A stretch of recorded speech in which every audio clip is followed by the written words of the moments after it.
السلام عليكم ورحمة الله وبركاته.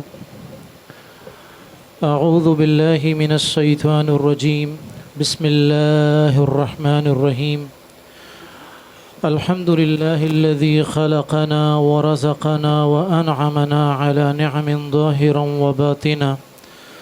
أفضل الصلاة وأزكى السلام على نبينا محمد صلى الله عليه وسلم وعلى آله وصحبه أجمعين وعلى من اتبع الهدى إلى يوم دين. أما بعد، قال تعالى في كتابه الكريم: من عمل صالحا من ذكر أو أنثى وهو مؤمن فلنحيينه حياة طيبة وَلَنَجْزِيَنَّهُمْ أَجْرَهُمْ بِأَحْسَنِ مَا كَانُوا يَعْمَلُونَ۔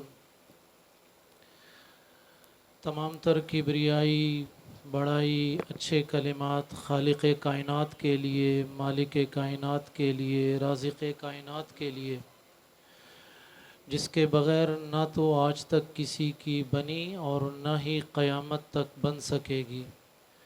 بے شمار سلام رسول اللہ صلی اللہ علیہ وسلم کے وجود مزکہ پر، جنہیں تمام جہانوں کے رب نے تمام جہانوں کے لیے رحمت بنایا، اور وہ تمام خوبصورت وجود جنہیں اللہ تعالیٰ نے حبیب کائنات صلی اللہ علیہ وسلم کی صحبت کے لیے منتخب کیا، صحابہ کرام رضوان اللہ علیہم اجمعین، وہ سب اللہ سے راضی ہو گئے، اللہ ان سب سے راضی ہو گیا، اور تمام اولیاء کرام رحمہم اللہ جمیعاً، جن کی زندگی قرآن مجید، فرقان حمید اور سنت رسول صلی اللہ علیہ وسلم کی فہم حاصل کرنے میں اور اس پر عمل کرنے اور اسے آگے پہنچانے میں گزری۔ میں اس دعا کے ساتھ اپنی مختصر سی گزارشات کا آغاز کروں گا۔ اللہ تعالیٰ مجھے بھی اور تمام قابل احترام سامعات کو اپنی عافیت میں رکھے، صحت والی زندگی عطا کرے اور ایمان والی زندگی عطا کرے اور ایمان پر ہی موت عطا کرے۔ میری قابل احترام ماؤں، بہنوں اور بیٹیوں، اللہ تعالیٰ آپ سب کو اپنی عافیت میں رکھے۔ موضوع کی مناسبت سے بہتر تو یہ تھا کہ جس طرح کا موضوع اہم تھا اسی طرح کوئی بڑی شخصیت یہاں آپ لوگوں سے بات کرتی، لیکن میرے محترم فضیلت الاخ فضیلت الشیخ احسن سلفی حفظہ اللہ کا اصرار اور حکم تھا کہ میں یہاں آپ لوگوں کے سامنے موجود ہوں۔ میری سعی ناتمام یہ ہوگی کہ مختصر سے وقت میں جامعیت کے ساتھ اپنی باتیں آپ لوگوں کے سامنے بیان کر سکوں۔ ہمارا پچھلا مہینہ جو گزرا مارچ کا، اس مہینے میں ایک مرتبہ پھر حسب معمول عورتوں کے مقام اور مرتبہ کو، عورتوں کی حیثیت کو، ان کے حقوق کو ایک مرتبہ پھر موضوع بحث بنایا گیا۔ ہر دور میں، ہر مقام کچھ نہ کچھ، کسی نہ کسی اعتبار سے ہماری عفت مآب ماؤں، بہنوں اور بیٹیوں کے وجود کو موضوع بحث بنایا جاتا ہے۔ ایک انتہائی قلیل طبقہ جو قطعاً ہماری نمائندگی نہیں کرتا، ان کی طرف سے جو باتیں بیان کی جاتی ہیں وہ ہماری عزت مآب اور عفت مآب ماؤں، بہنوں، بیٹیوں کے حوالے سے ضرور تکلیف دہ کیفیت ہوتی ہے۔ لیکن پریشان کن بات یہ ہے کہ یہ اس حوالے سے جو باتیں کی جاتی ہیں اس میں بعض ایسے نام حصہ لیتے ہیں کہ ہماری بے شمار مائیں، بہنیں اور بیٹیاں شکوک اور شبہات کا شکار ہو جاتی ہیں۔ سم ٹائم عورت اور مرد کے مابین مساوات اور برابری کا موضوع اٹھایا جاتا ہے، کہیں حقوق کی بات کی جاتی ہے، کہیں خاتون پر ظلم و ستم کی خود ساختہ داستانیں بیان کی جاتی ہیں۔ تو میرا موضوع خواتین کے حقوق، مقام اور مرتبہ نہیں، لہٰذا میں اس پر تو بات نہیں کروں گا۔ میں اپنے اصل موضوع پر آنے سے پہلے کچھ باتیں آپ لوگوں کے سامنے ضرور رکھنا چاہوں گا۔ 1400 سال کی بات نہیں، بلکہ جب سے کائنات میں مرد اور عورت باقاعدہ ایک معاشرے کی صورت میں ہمارے سامنے ہیں، اس وقت سے لے کر آج تک اور قیامت تک خیر اور شر کی کشمکش کا یہ پہلو ہمارے سامنے ہے اور رہے گا۔ میں پوری ذمہ داری کے ساتھ اور پورے یقین کے ساتھ بتانا چاہتا ہوں کہ ہم اس وقت دو جہالتوں کے مابین پھنسے ہوئے ہیں۔ پہلی جہالت جہالت قدیمہ تھی، جس نے عورت کو انسان ماننے سے ہی انکار کر دیا تھا۔ نتیجتاً سابقہ جو جتنے بھی تہذیب و تمدن کے مراکز ہیں، چائنا، ہندوستان، روم، ایران، ایسی کیفیات ملتی ہیں کہ میری قابل احترام ماؤں، بہنوں اور بیٹیوں، کم از کم میری شرم اجازت نہیں دیتی کہ میں ان کے وہ نظریات آپ لوگوں کے سامنے رکھ سکوں کہ وہ عورت کو کیا سمجھتے تھے۔ اگر جہالت قدیمہ نے عورت کو انسان ماننے سے انکار کیا، تو جان لیجئے کہ جہالت جدیدہ جو مغرب کی طرف سے ہمارے پاس آ رہی ہے، تو اس جہالت نے عورت کو اس کے اصل حسن سے محروم کر دیا۔ حقوق کے نام پر، آزادی کے نام پر، مرد اور عورت کی برابری کے انتہائی قابل اعتراض تصور کے نام پر عورت کو گھر سے نکال کر بازار کی رونق بنا دیا۔ ہمارا دین خیر الامور اوسطھا، اعتدال پرستی کے ساتھ ہمارا دین عورت کو گھر کی ملکہ بناتا ہے، گھر کی زینت بناتا ہے، گھر کی مکمل ذمہ داری اس کو دیتا ہے۔ دیکھیے میری قابل احترام ماؤں، بہنوں اور بیٹیوں، اسلام کی تمام تر تعلیمات، قرآن مجید اور حدیث، ان سب کو آپ جمع کر لیجئے۔ تمام تر تعلیمات 4 حصوں میں 4 پہلوؤں سے ہمارے سامنے آتی ہیں۔ نمبر 1 عقائد، نمبر 2 عبادات، نمبر 3 اخلاقیات، نمبر 4 معاملات۔ قربان جاؤں میں دین اسلام کی حقانیت پر، حسن پر، ان الدین عند اللہ الاسلام، کہ اللہ کے نزدیک دین اگر ہے تو وہ صرف اور صرف اسلام ہے۔ سنیے، عقائد میں کسی مرد اور عورت میں کوئی فرق نہیں ہے۔ جو عقیدہ کسی مرد کے لیے لازم ہے، وہی عقیدہ ہر عورت کے لیے لازم ہے، خواہ اس عقیدے کا تعلق توحید سے ہو، رسالت سے ہو یا آخرت سے ہو، رائی برابر دانہ بھی فرق نہیں ہے۔ عقائد سے ہٹ کر اگر عبادات کی بات کروں تو عبادات میں مرد اور عورت میں کوئی فرق نہیں ہے۔ جو عبادت کسی مرد کے لیے لازم ہے، وہی عبادت عورت کے لیے بھی اسی طریقے سے لازم ہے۔ البتہ یہ ضرور کہ کچھ دنوں کی ایک عارضی رخصت ضرور آتی ہے، لیکن یہ ایک عارضی رخصت ہے۔ اصل حکم اپنی جگہ پر برقرار رہتا ہے، یعنی عبادات کے باب میں بھی مرد اور عورت میں کوئی فرق نہیں ہے۔ اخلاقیات کی اگر بات کروں تو وہاں بھی مرد اور عورت کے مابین کوئی فرق نہیں ہے۔ گویا کہ دین کے 3/4 حصے میں مرد اور عورت کے مابین کوئی فرق نہیں. جتنی عزت مرد کی ہے اتنی ہی عزت عورت کی ہے. جو مقام اور مرتبہ دین نے عزت کے اعتبار سے،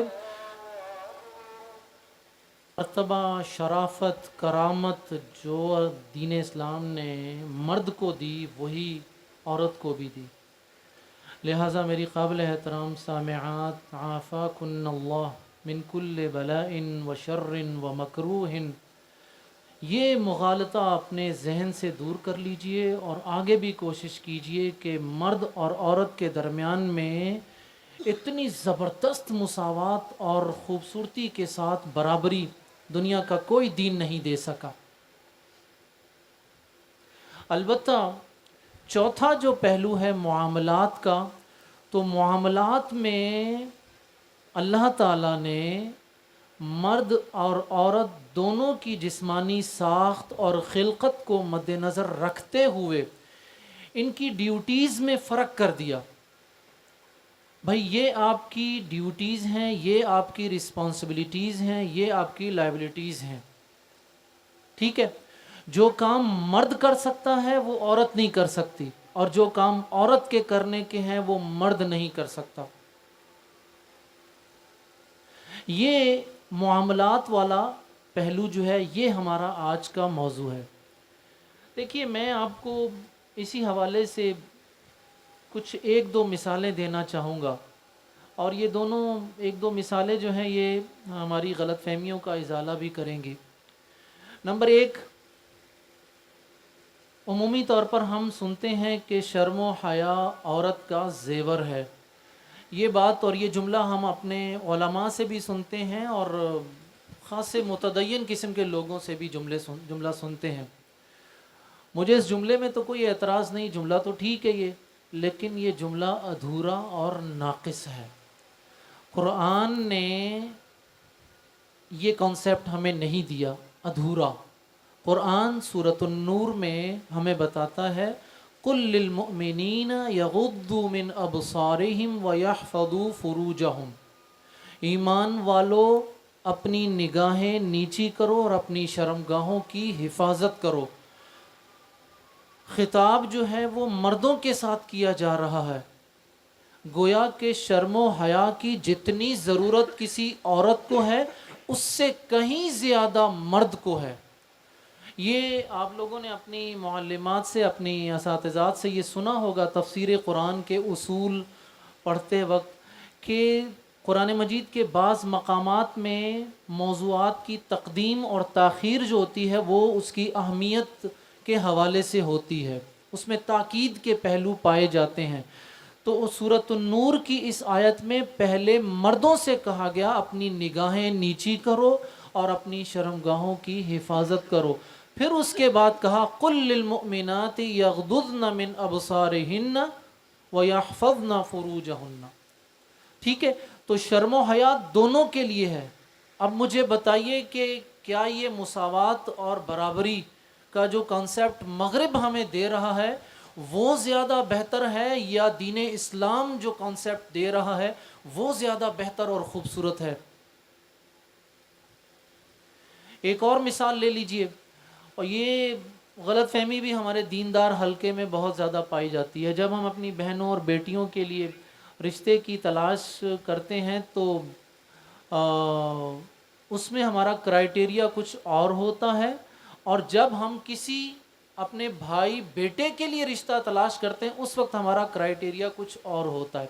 مجھے اس موضوع پر تفصیل سے بات نہیں کرنی، لیکن ہمارے یہاں بہت سارے لوگ جو ہیں وہ ایک حدیث کا حوالہ دیتے ہیں کہ تنکح المرأة لأربع، کہ عورت سے 4 خوبیوں کی بنیاد پر نکاح کیا جاتا ہے، اور ان 4 خوبیوں میں سب سے آخری خوبی یہ ہے کہ دیندار ہونا چاہیے. اور اللہ کے رسول صلی اللہ علیہ وسلم کا حکم بھی ہے کہ دیندار عورت کو منتخب کرو. ہم یہاں بھی ادھورا کانسیپٹ دیتے ہیں، یہاں بھی آدھی بات کرتے ہیں، گویا کہ یہ دینداری صرف اور صرف عورت کے لیے لازمی ہے. جبکہ اس کے بالمقابل جو کرائٹیریا، جو پروٹوکول ہمیں اللہ کے رسول صلی اللہ علیہ وسلم نے مردوں کے حوالے سے دیا، وہ اس سے زیادہ کہیں ٹف اور اس سے زیادہ کہیں سخت ہے۔ اللہ کے رسول صلی اللہ علیہ وسلم کا فرمان ہے، اذا اتاکم من ترضون دینہ وخلقہ فزوجوہ۔ مجھے امید ہے میری قابل احترام بہنیں اور بیٹیاں جو فارغ ہو رہی ہیں وہ اس حدیث کا ترجمہ بخوبی جانتی ہوں گی کہ تمہارے پاس اگر کوئی رشتہ آئے، ایسا رشتہ یعنی مرد کا جو دیندار ہو اور صاحب اخلاق ہو، تو اس کے ساتھ اپنی بہنوں اور بیٹیوں کا نکاح کر دو۔ عورت کے لیے ایک شرط رکھی تھی کہ اس کو دیندار ہونا چاہیے، مرد کے لیے دینداری کے ساتھ صاحب اخلاق والی شرط بھی لگا دی، اس لیے کہ اسے قوام بننا ہے۔ اور میں آپ کو صراحت کے ساتھ بتانا چاہتا ہوں، میں اپنے آپ کو بھی اس حوالے سے رکھتا ہوں، سچی بات ہے کہ ہم اس حوالے سے وہ جو ہے نا قرآن کا حکم الرجال قوامون علی النساء، ہم اس مفہوم پر پورا نہیں اتر پاتے، کہیں نہ کہیں ہم سے کوتاہیاں ہوتی ہیں۔ تو عرض یہ ہے کہ یہاں بھی دیکھیں اسلام نے کتنی زبردست برابری کی ہے مرد اور عورت کے مابین۔ یہ بات میں اتنی تفصیل سے کیوں کر رہا ہوں؟ میرا موضوع تو خواتین کی دینی ذمہ داریوں پر ہے۔ بات یہ ہے کہ جب تک یہ مغالطہ، یہ غلط فہمی ذہن سے دور نہیں ہوگی کہ اسلام نے ہمیں اتنی ہی عزت دی، اتنا ہی مقام اور مرتبہ دیا جو مرد کو ملا ہے، اس وقت تک میں اگلی بات نہیں کر سکتا۔ یہ بات اس لیے بھی میں کر رہا ہوں کہ ہمارے ذہن میں بہت ساری غلط فہمیاں ہیں۔ اسلام کی روح سے میری قابل احترام خاتون کے 4 روپ ہیں، ایک ماں کا، ایک بیوی کا، ایک بہن کا اور ایک بیٹی کا۔ میں بڑی حیران کن بات آپ لوگوں کو بتاؤں، قرآن مجید کی آیات اور احادیث کی تمام اقسام کو جمع کر لیجئے، تقریباً 70 to 80% نصوص کا تعلق بیوی اور ماں کی ذمہ داریوں سے ہے۔ بہت کم آیات اور احادیث بیٹیوں کے حوالے سے اور سب سے کم بہنوں کے حوالے سے ملتی ہیں۔ سب سے زیادہ جو احکام آیات اور احادیث میں ملتے ہیں وہ ہمیں بیویوں کے حوالے سے ملتے ہیں یا ماں کے حوالے سے ملتے ہیں۔ تو اس سے ہمیں سمجھ میں آتی ہے کہ ہمیں اپنی جو دینی ذمہ داریاں سمجھنی ہیں، جو ہمیں اپنی ذمہ داریاں انجام دینی ہیں، اس کی بیس جو ہے وہ یہ جو ہے قرآن کا یہ جو کانسیپٹ ہے وہ کہ ہمیں سب سے پہلے ایک اچھی اور مثالی بیٹی بننا ہوگا۔ جب تک میں مثالی بیٹی نہیں بنتی اس وقت تک میں آنیسٹلی بتا رہا ہوں مثالی بہن نہیں بن سکتی ہوں، نہ مثالی بیوی بن سکتی ہوں، مثالی ماں بننے کی بات تو بہت دور میں۔ میں شہر میں، کراچی شہر میں مختلف اداروں میں، بچیوں کے بعض اداروں میں، مدارس میں ہفتہ وار کلاسز اور کبھی کبھار سالانہ اس طرح کی گفتگو کرتا ہوں۔ ایک میری اسٹوڈنٹ تھی جو کہ جوڑوں کی پیشنٹ تھی، اس کی عمر غالباً ہوگی 18 یا 19 سال کے قریب، بے شمار اس نے علاج کروا لیے تھے، تو کہیں سے بھی چھٹیاں بہت کرتی تھی۔ تو میں نے اس سے پوچھا، میں نے کہا بیٹا جی آپ چھٹیاں بہت کرتی ہیں؟ تو اس نے مجھے بتایا کہ سر اس طرح کا معاملہ ہے میرے ساتھ۔ تو میں نے اس سے پوچھا، میں نے کہا آپ کے والدین حیات ہیں؟ کہنے لگے جی بالکل۔ تو میں نے کہا بھائی آج سے ایسا کیا کرو، روزانہ اپنی ڈیوٹی بنا لو کہ والدہ اور دادی بھی زندہ تھیں، حیات تھیں اس وقت، کہ روزانہ آپ نے سونے سے پہلے ان کی خدمت، یعنی ان کے ہاتھ دبانے، پاؤں دبانے اور جتنی ممکنہ خدمت ہو سکتی یہ آپ اپنے لیے نماز جیسی فرضیت کر لیجیے اپنی۔ آپ یقین کیجئے کہ یہ اس بچی نے 2 مہینے اس کو کنٹینیو کیا ہے، اور میں نے وہ ادارہ اس 2 مہینے کے دوران چھوڑ دیا تھا۔ پھر کم از کم کوئی 7-8 مہینے بعد اس بچی کا میرے پاس فون آتا اور وہ بتاتی کہ سر وہ جوڑوں کی تکلیف میری بالکل ختم ہو چکی ہے۔ تو مثالی بیٹی بننا سب سے پہلی سیڑھی ہے۔ میری چونکہ طالبات جو یہاں سے فارغ ہو رہی ہیں ابھی وہ اس زندگی کے پہلے مرحلے میں ہیں، اس کے بعد اگلا مرحلہ جو ہے وہ مثالی بہن کا آتا ہے، پھر بہت ٹف جاب آپ کے لیے آتی ہے، اور ٹف جاب آپ سننا چاہتی ہیں مجھ سے تو میرے پاس تو سب سے خوبصورت جو لوگوں کے ذکر موجود ہیں میں وہ آپ کو سناتا ہوں۔ سب سے پہلا ذکر تو میرے پاس آتا ہے یہ سیدہ خدیجہ رضی اللہ عنہا کا۔ سیدہ خدیجہ رضی اللہ عنہا ایک مثالی بیوی تھی۔ انہوں نے رسول اللہ صلی اللہ علیہ وسلم کو کیا کچھ دیا میں اس پر بات نہیں کرنا چاہتا، یہ آپ سب کو معلوم ہے، لیکن ایک سوال میں آپ لوگوں کو ضرور دینا چاہتا ہوں کہ آخر سیدہ خدیجہ رضی اللہ عنہا انہوں نے اپنے شوہر کو ایسی کیا چیز دی تھی کہ سیدہ خدیجہ کی وفات کے برسہ برس کے بعد بھی اللہ کے رسول ان کو یاد کرتے تھے، یہاں تک کہ سیدہ عائشہ رضی اللہ عنہا یہ کہتی تھی کہ یوں لگتا ہے جیسے اللہ کے رسول کی کوئی اور بیوی ہے ہی نہیں ان کے علاوہ۔ حالانکہ سیدہ خدیجہ کی وفات کے بعد آپ نے 10 نکاح کیے تھے، تو آخر اس مثالی بیوی نے ایسا کیا کردار پیش کیا تھا کہ اللہ کے رسول صلی اللہ علیہ وسلم وفات تک سیدہ خدیجہ کو بھولے نہیں، یاد کرتے تھے۔ سیدہ عائشہ محبوبہ بیوی تھیں اللہ کے رسول کی، کہتی تھی مجھے خدیجہ پر رشک آتا ہے۔ جب قربانی ہوتی تھی تو سیدہ خدیجہ کی سہیلیوں کو بطور خاص جانوری اس کا گوشت جو ہے بھجوایا جاتا تھا۔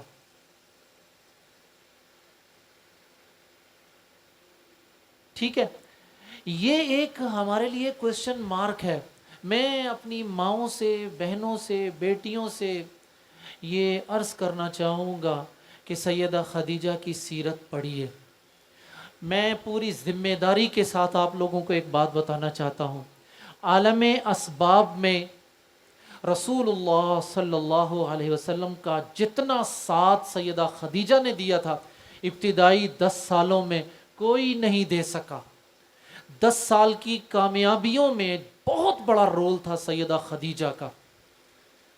پہلی وحی جب نازل ہوتی ہے، جب گھر میں آتے ہیں تو کیا کہتے ہیں اللہ کے رسول صحیح بخاری میں، زمیلونی زمیلونی، ذرا مجھے اڑا دو۔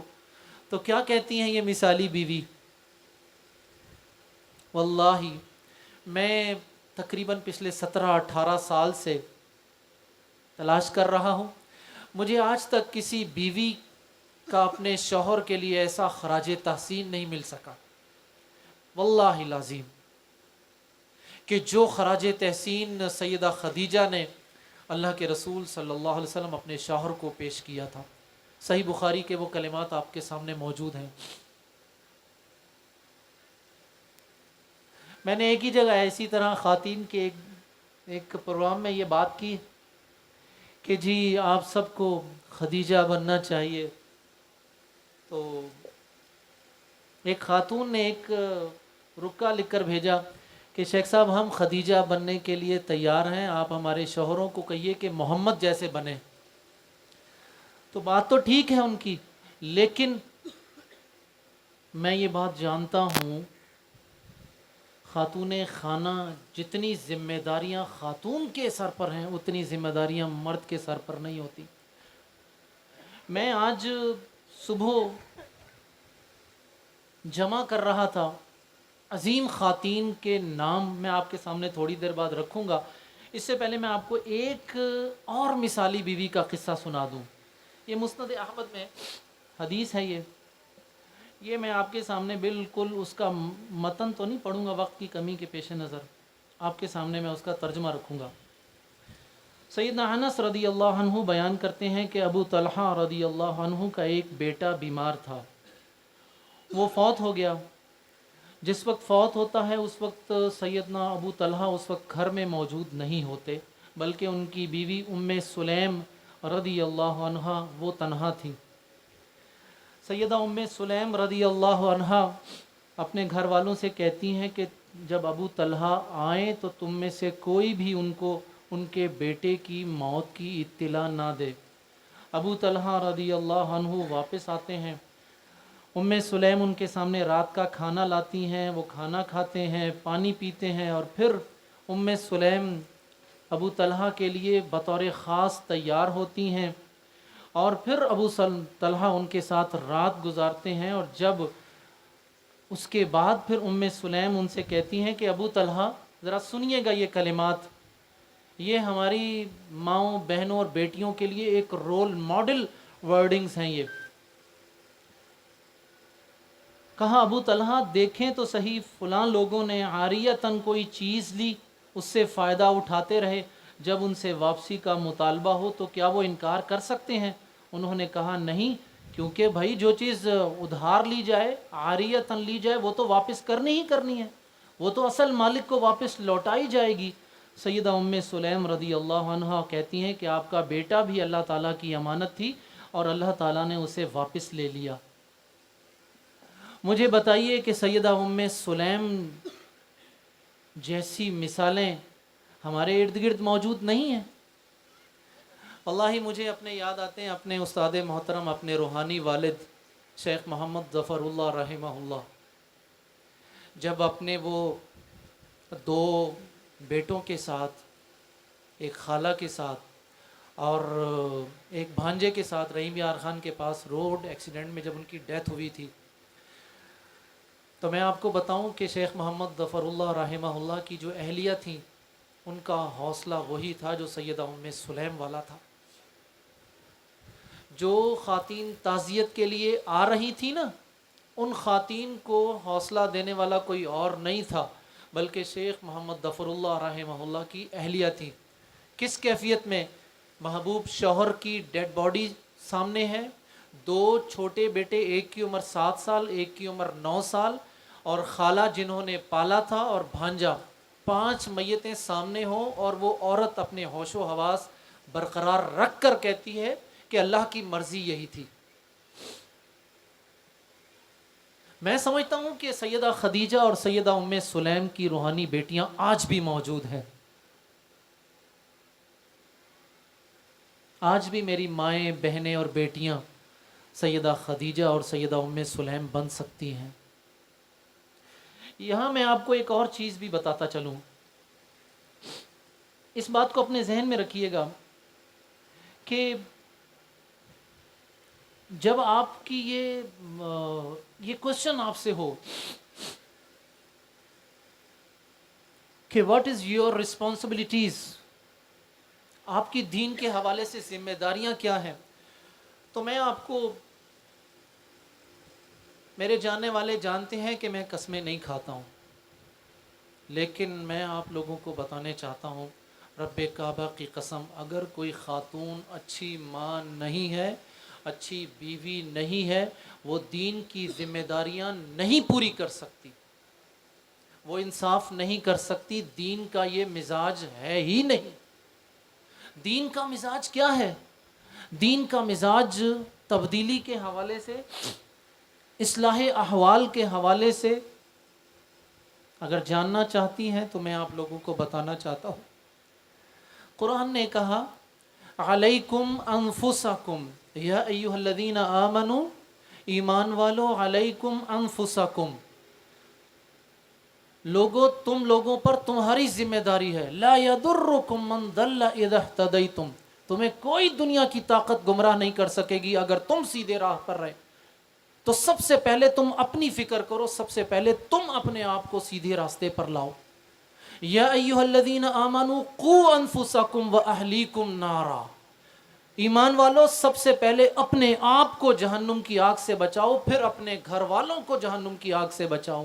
کنتم خیر امۃ اخرجت للناس، لوگوں پھر باری آتی ہے سب سے پہلے اپنی، پھر گھر والے، اور پھر معاشرے کی باری آتی ہے، تأمرون بالمعروف وتنہون عن المنکر، پھر آؤ معاشرے کی طرف. تو یہ اسلام کا مزاج ہے. اگر کوئی کمی کوتاہی موجود ہے تو اس حوالے سے میں اپنی قابل احترام ماؤں سے، بہنوں سے، بیٹیوں سے عرض کرنا چاہوں گا کہ سب سے پہلے آپ اچھی ماں بنیے، اچھی بیوی بنیے، اس کے بعد پھر آپ کی ذمہ داریاں آتی ہیں. اس لیے کہ آپ کا اچھا ماں بننا، اچھی بیوی بننا، اچھی بیٹی بننا، یہ آپ کے لیے فرضیت والے مقام پر ہے. اور دین کے حوالے سے دین کی جو نشر و اشاعت ہے، دین کے علوم حاصل کرنے ہیں، تدریس ہے، دعوت دین والے کام ہیں، وہ نوافل کے مقام پر ہیں. سیرت طیبہ کو آپ دیکھ لیجئے، آپ کو یہ بات سامنے صاف واضح نظر آ جائے گی. لہٰذا یہ ایک سوال اب میرے سامنے آیا کہ میں ایک اچھی ماں، اچھی بیوی اور اچھی بیٹی کیسے بنوں. سوال تو یہ بنتا ہے نا میرے لیے. تو میری قابل احترام ماؤں، بہنوں اور بیٹیوں، اس کے لیے ہمیں اللہ کے رسول صلی اللہ علیہ وسلم نے ایک پورا پروٹوکول دیا ہے. اور وہ پروٹوکول کیا ہے؟ جتنا استفادہ مردوں نے کیا اللہ کے رسول صلی اللہ علیہ وسلم سے، اتنا ہی استفادہ عورتوں نے کیا. میں آج اپنے سامنے کچھ اعداد و شمار جمع کر رہا تھا جو میں آپ لوگوں کے سامنے رکھنا چاہوں گا، تاکہ آپ لوگوں کو اس بات کا علم ہو کہ آپ کا ماضی کتنا عظیم تھا. آپ کی نسبت جن خواتین کے ساتھ ہے، ان خواتین کا مقام اور مرتبہ ایسا تھا کہ آیات کی آیات، احادیث کی احادیث بھری ہوئی ان کی تعریف اور توصیفات سے. ذرا سنیے گا، ذرا یہ بات مطلب ہے.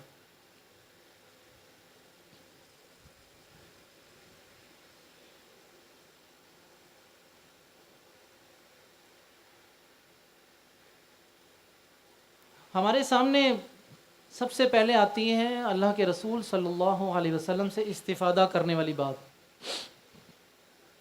آپ لوگوں نے ہمیشہ اپنے محدثین سے، اپنے اساتذہ سے یہ سنا ہوگا جی کہ صحابہ کے مجموعات تھے حدیثوں کے. عبداللہ بن عمر بن العاص، ابو ہریرہ، عبداللہ بن مسعود، سیدنا علی اور سیدنا ابو موسیٰ الاشعری. میں آپ کو بتاتا ہوں کہ صحابیات کے مجموعات بھی موجود تھے اللہ کے رسول صلی اللہ علیہ وسلم کی زندگی میں. ایک صحابیہ تھی شفا بنت عبداللہ. ان کے حوالے سے موجود ہے کہ انہوں نے احادیث کا ایک مجموعہ تیار کیا تھا. سیدنا سعید ابن المسیب رحمہ اللہ کی بیٹی، کمال ان کے بارے میں آتا ہے کہ انہوں نے اپنے شوہر سے کہا کہ ان کے شوہر نے کہا نکاح کے دوسرے دن کہ میں جاؤں سید استاد محترم سے استفادہ کروں، تو ان کی بیٹی کہتی ہیں کہ آپ بیٹھیں، آپ کو میں ابا جان کا سارا علم میں دیتی ہوں آپ کو. امام مالک رحمہ اللہ کی بیٹی، ان کا تو اور عجیب کام ہے. انہوں نے معطا امام مالک پوری کی پوری یاد کی ہوئی تھی. یہاں تک آتا ہے کہ امام مالک رحمہ اللہ جب درس دیتے تھے تو پردے کے پیچھے سے سم ٹائم وہ ٹوکتی تھیں، بتاتی تھیں، رہنمائی کرتی تھی اپنے والد صاحب رحمہ اللہ کی. یہ ہے آپ کا ماضی. اگر میں صحیح بخاری کے حوالے سے بات کرنا چاہوں تو ذرا سنیے گا چند بڑے بڑے نام جنہوں نے صحیح بخاری خواتین محدثات سے پڑھی.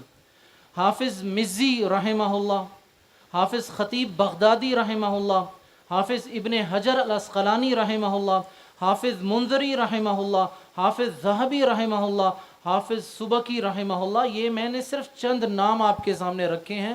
ادروائز یہ تقریباً کوئی 22 کے قریب بڑے بڑے محدثین جنہوں نے صحیح بخاری جو ہے وہ خواتین محدثات سے پڑھی ہے. اس کے علاوہ جو بڑے بڑے محدثین اور علماء خواتین فقیہات سے، مفسرات سے احادیث روایت کرتے ہیں، ان کے نام بھی سن لیجئے. امام ابو ولید طیالسی، امام ابن عساکر، اور ایک نام ابن تیمیہ رحمہ اللہ، حافظ ذہبی، حافظ سخاوی، حافظ سیوطی، امام حیثمی، حافظ ابن حجر اور حافظ عراقی رحمہم اللہ. یہ سب بڑے بڑے نام ہیں جنہوں نے دین کا علم جو ہے وہ حدیثیں خواتین سے روایت کی، فقہ کا علم خواتین سے حاصل کیا. اگر میں خواتین کے حوالے سے مزید بات کرنا چاہوں تو کتب ستہ میں 130 صحابیات جو ہیں وہ حدیث کی راویہ ہیں، جس میں صحیح بخاری میں 31 صحابیات کی روایات موجود ہیں، صحیح مسلم میں 36 صحابیات کی روایات موجود ہیں، سنن ابی داؤد میں 75 صحابیات کی روایات موجود ہیں، جامع ترمذی میں 46 صحابیات کی روایات موجود ہیں، نسائی میں 65 صحابیات کی روایات موجود ہیں، سنن ابن ماجہ میں 60 صحابیات کی روایات موجود ہیں۔ دوسری صدی ہجری، جس کے بارے میں اللہ کے رسول صلی اللہ علیہ وسلم کا فرمان ہے، خیر الناس قرنی ثم الذین یلونہم ثم الذین یلونہم، 200 ہجری تک تابعین جس طرح ہمارے پاس ہیں، اسی طرح صحابیات کی بھی شاگردیں تھیں اور ان کی بھی شاگردیں تھیں، ان کی تعداد جو ہے وہ 1200 کے قریب ملتی ہے۔ یہ 1200 وہ خواتین محدثات ہیں جو کہ عالمات ہیں، جن کا ذکر باقاعدہ ہمارے پاس کتابوں میں ملتا ہے۔ میں نے 2 سال پہلے جامعہ ابی بکر کی ایک کلاس میں اپنے طلبہ سے جب کچھ بحوث لکھوائیں تو حافظ ذہبی رحمہ اللہ کی ایک کتاب ہے سیر اعلام النبلاء، تو میں نے اپنے طلبہ سے کہا بھئی کہ سیر اعلام النبلاء سے خواتین عالمات کے ذکر نکالیے، یقین کیجئے کہ وہ تعداد تقریباً 1750 کے قریب تعداد تھی نکالی جو انہوں نے۔ الدرر الکامنہ ابن حجر کی کتاب اور سیر اعلام النبلاء سے تو ہمارا ماضی تو انتہائی شاندار، صرف یہیں تک بات نہیں، ہماری بے شمار عالمات، ہماری مائیں جو تھیں وہ صحیح بخاری کے نسخے اپنے ہاتھوں سے لکھے ہیں، انہوں نے 13 جلدوں میں شروحات موجود ہیں، صحیح بخاری کے مطلب کلمات کی جو شروحات ہمارے پاس موجود ہیں خواتین محدثات کے حوالے سے۔ تو میں عرض یہ کرنا چاہتا ہوں کہ یہاں پر آخری بات میں کرنا چاہوں گا کہ سوال یہ ہے کہ میں ایک اچھی ماں اور اچھی بیوی بننا چاہتی ہوں، لیکن اس کے لیے مجھے حصول علم کی ضرورت ہے۔ تو میں آپ کو بتانا چاہتا ہوں میری قابل احترام ماؤں، بہنوں اور بیٹیوں، آپ کی پہلی ڈیوٹی بھی تربیت اولاد کی اور شوہر کے حقوق ادا کرنے کی ہے، دوسری ڈیوٹی بھی آپ کی تربیت اولاد اور شوہر کے حقوق ادا کرنے کی ہے، تیسری ڈیوٹی بھی تربیت اولاد اور شوہر کے حقوق ادا کرنے میں ہے۔ اور ان دونوں پہلوؤں سے آگاہی حاصل کرنے کے لیے حصول علم بنیاد بنتی ہے، اور حصول علم کے حوالے سے آپ کے گھر کے پاس جو بھی ادارے ہیں، آن لائن ہیں، یوٹیوب کے ذریعے لیکچرز موجود ہیں، بہت کچھ موجود ہے۔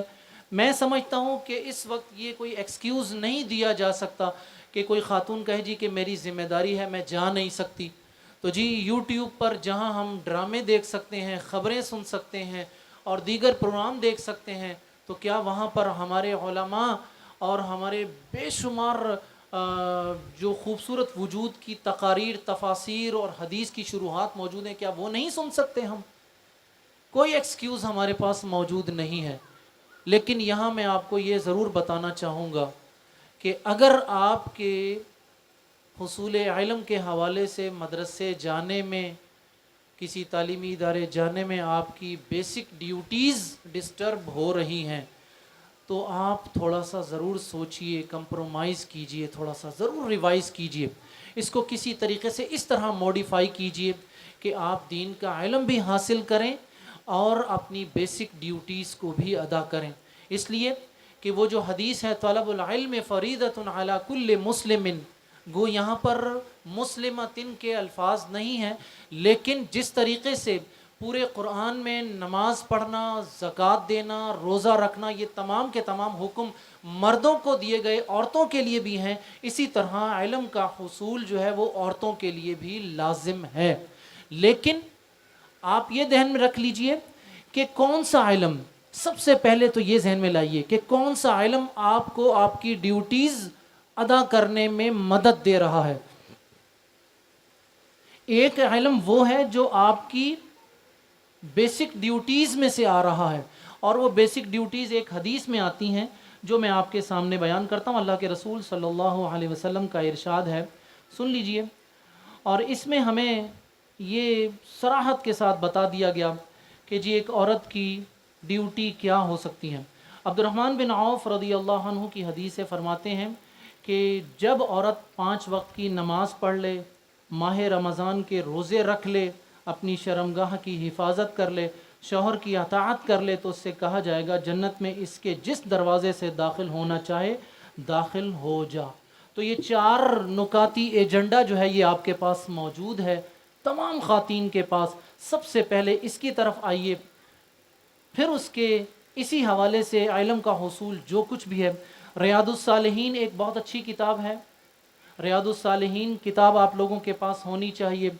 ایک کتاب جو ہے وہ حیات صحابیات کے درخشاں پہلو، یہ کتاب ہمارے پاس ہونی چاہیے۔ اور ایک ہمارے محترم بھائی قاری صہیب میر محمدی حفظہ اللہ، ان کی ایک کتاب ہے اصول دعوت، جو انشاءاللہ العزیز فارغ ہونے والی طالبات کو ملے گی، وہ کتاب ہونی چاہیے۔ ٹھیک ہے، ریاض الصالحین کا نام میں نے آپ کو بتا دیا۔ نواب صدیق حسن خان کی کتاب ہے جس میں انہوں نے قرآن مجید کی وہ آیات جمع کر دی جس میں خواتین سے ریلیٹڈ معلومات ہیں اور خواتین سے متعلق احکام ہیں۔ یہ چند کتابیں اپنے سامنے رکھیے۔ اسی طرح کچھ کتابیں اور ہیں جو شیخ حسن سلفی حفظہ اللہ کو میں ان کے ٹائٹل پیج دوں گا، کوشش کروں گا کہ وہ کتابیں بھی دے سکوں۔ یہ کتابیں اپنے مطالعہ میں رکھیے، آپ کو معلوم ہو کہ سابقہ شروع کے دور میں کس طریقے سے ہماری ماؤں نے ایسا گولڈن رول پلے کیا۔ ابو جہل کا نام آپ نے سنا ہوگا، ملعون ابو جہل کی بیٹی ام کلثوم رضی اللہ عنہا 15 سال کی عمر میں مکہ سے مدینہ ہجرت کرتی ہیں، ظلم و ستم بھائیوں کا بھی برداشت کرتی ہیں، مار کھاتی ہیں اپنے بھائیوں سے، اسلام نہیں چھوڑتی۔ ابو لہب کا نام بھی آپ نے سنا ہوگا جس کے حوالے سے تبت یدا ابی لہب و تب، ابو لہب کی بیٹی درہ بنت ابو لہب رضی اللہ عنہا، یہ ایک مثالی صحابیہ تھیں۔ ان کے حوالے سے پڑھیے، سیدہ نہدیہ کے حوالے سے پڑھیں، سیدہ سمیہ کے حوالے سے پڑھیں، سیدہ ام سلمہ کے حوالے سے پڑھیں، سب سے زبردست داستان ملتی ہے۔ شوہر ہجرت کر جاتا ہے، بیٹا چھین لیا جاتا ہے، اس کے باوجود دیکھیے کیا کرتی ہیں۔ سیدہ زینب جو اللہ کے رسول کی بیٹی تھیں، ان کی داستان پڑھیے، جب مدینے پہنچتی ہیں زخموں سے لہو لہان، تو اللہ کے رسول جب بیٹی کو دیکھتے ہیں تو آنکھ سے آنسو جاری ہو جاتے ہیں اور کہتے ہیں کہ یہ میری پیاری محبوب ترین بیٹی ہے جو میری راہ میں ستائی گئی۔ تو یہ چند مثالیں آپ کے سامنے رکھنے کا مقصد صرف یہ تھا کہ آپ اپنے آپ کو اپنے شاندار ماضی سے جوڑتے ہوئے اپنی بیسک ڈیوٹیز کی طرف آئیے، اور اس کے بعد پھر دین کے حوالے سے جو دین کی نشر و اشاعت اور تدریس کے حوالے سے جو ذمہ داریاں دی جاتی ہیں وہ انجام دیجیے۔ دین کے کسی حکم کی مخالفت نہ ہو، کسی بھی بیسک۔ مجھ سے ایک بچی نے پچھلے دنوں ایک سوال پوچھا کہ شیخ صاحب میں یوٹیوب پر ویڈیوز اپنی آواز میں بنا کر شیئر کر سکتی ہوں؟ تو میں ذاتی طور پر، میری رائے، چونکہ میں مفتی نہیں ہوں لیکن میری ذاتی رائے، تو میں نے اس کو منع کر دیا تھا کہ بیٹا آپ کی آواز بھی ایک پردہ اور حجاب ہے۔ آپ اپنے حلقے میں، محلے میں چند خواتین کو جمع کر کے ان کو تجوید پڑھائیے، ضرور کیجیے، یہ بہت بڑا کام ہے، کیونکہ اسلام جو ہے وہ عدد کی طرف نہیں دیکھتا، اسلام اخلاص کی طرف دیکھتا ہے اور مطابقت کی طرف دیکھتا ہے۔ میں اسی پر اکتفا کرتا ہوں اس دعا کے ساتھ، اللہ تعالیٰ مجھے بھی اور آپ سب کو بھی توفیق بلکہ توفیق مزید عطا کرے۔ بارک اللہ لی ولکم ولسائر المسلمین فاستغفروہ انہ هو الغفور الرحیم۔